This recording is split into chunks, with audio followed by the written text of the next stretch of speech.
Shrikant sir, तुमची औषधं. श्रीकांत, पारूने जर आता ह्या गोळ्या आणून दिल्या नसत्या तर तू घेतल्याच नसत्यास ना आजच्या पण. काय अरे हे किती निष्काळजीपणा. जरा स्वतःच्या तब्येतीची काळजी घे. मी का घेऊ? ही आहे ना, ही करते सगळं. अरे काय हे. थँक्यू. अरे रे काय चाललंय. मारुती ये ना. मॅडम, मला ना जरा महत्त्वाच्या विषयाबद्दल तुमच्याशी बोलायचं.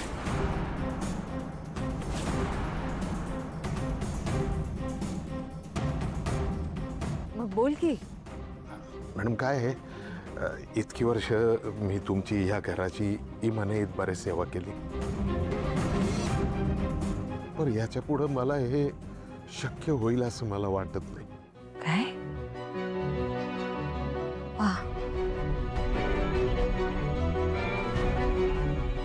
म्हणजे मी हे काम सोडतोय. हा? आता तुमच्या सगळ्यांचा निरोप घ्यायची वेळ आली आहे.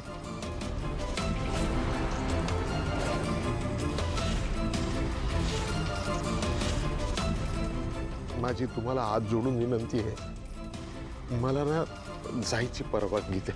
मारुती, अरे काय बोलतोयस तू.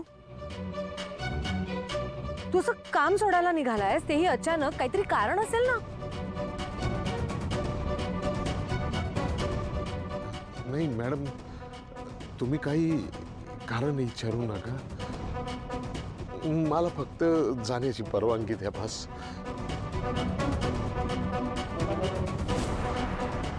हे बघ मारुती, तू आतापर्यंत आमच्याबरोबर सगळ्या गोष्टी शेअर करत आलायस, तर हे सुद्धा सांग ना.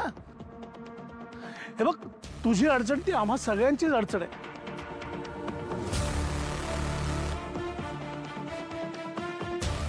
काय झालंय ते नीट सांग. आपण सगळेजण मिळून मार्ग काढूयात ना यातनं.